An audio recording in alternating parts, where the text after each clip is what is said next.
সাহেব হযরত শাহজালাল এবং জাফরানের পুণ্যভূমি এই সিলেটের ঐতিহাসিক ইসুমিয়ার পয়েন্টে আজকে সিলেটের সর্বস্তরের ছাত্র জনতা সমবেত হয়েছেন। আজকে প্রখর রূপকে উপেক্ষা করে এই নগরীর বিভিন্ন স্কুল কলেজের শিক্ষার্থীরা ব্যানার সহকারে প্লেকার্ড সহকারে আজকের এই মানববন্ধনে সংহতি প্রকাশের জন্য সমবেত হয়েছেন। আমরা লক্ষ্য করছি আজকের এই সমাবেশে আমাদের অত্র এলাকার সম্মানিত মুরব্বিয়ান সহ আমাদের বিভিন্ন রাজনৈতিক দল, সামাজিক সাংস্কৃতিক সংগঠন থেকে শুরু করে সচেতন সিলেটের তৌহিদি ছাত্র জনতা সমবেত হয়েছেন তাদের বিবেকের তাড়নায়।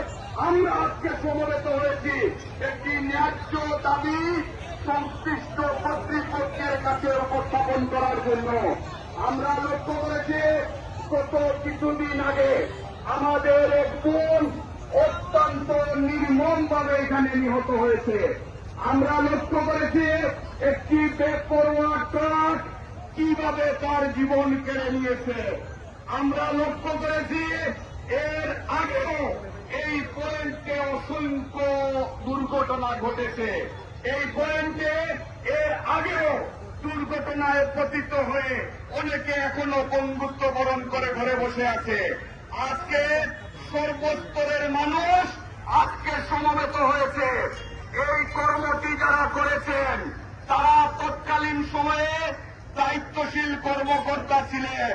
এই ব্রিজ কিভাবে হবে, তার অ্যালাইনমেন্ট কিভাবে হবে, এটির প্রস্থান এবং গতিপথ কিভাবে নির্ধারণ হবে, এটি সাধারণ জনগণ অথবা সাধারণ মানুষের কোনো বিষয় ছিল না। এটি বিষয় ছিল যারা এই বিষয়ে এক্সপার্ট, তাদের বিষয় ছিল। আমরা লক্ষ্য করছি এই ত্রুটিপূর্ণ ব্রিজ নির্মাণ করার পরে অসংখ্য দুর্ঘটনা ঘটেছে। আপনারা খেয়াল করেন, আমাদের যে বোনটি নিহত হয়েছে সে পেশায় ডাক্তার ছিল। আজকে তার বাবা এখানে উপস্থিত আছেন, অনেক বাবারা এখানে উপস্থিত হয়েছেন, তার চাচারা উপস্থিত হয়েছেন।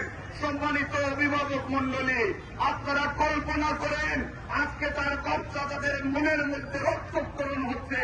এই মেয়েকে ডাক্তার বানাতে গিয়ে মা বাবা, মায়েরা, চাচারা তাদের শব্দকে জলাঞ্জলি দিয়েছে।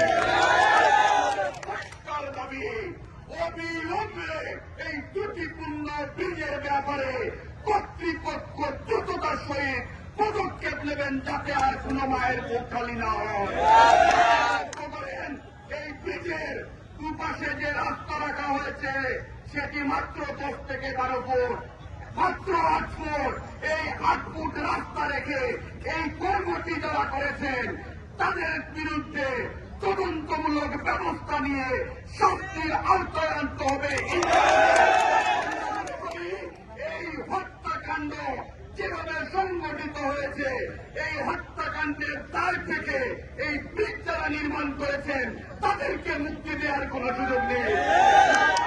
আজকে এই সিলেটের সর্বস্তরের মানুষের প্রাণের দাবি, আমাদের ভবিষ্যৎ প্রজন্ম, আমাদের শিক্ষার্থী, আমাদের জনগণ, আমাদের সন্তানদের জীবনের নিরাপত্তা নিশ্চিত করার জন্য রাষ্ট্র অতি দ্রুত এই সমস্যার সমাধান করবে।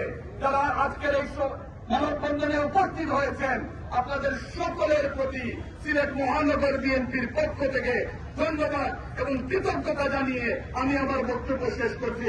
খোদা হাফেজ। বাংলাদেশ জিন্দাবাদ।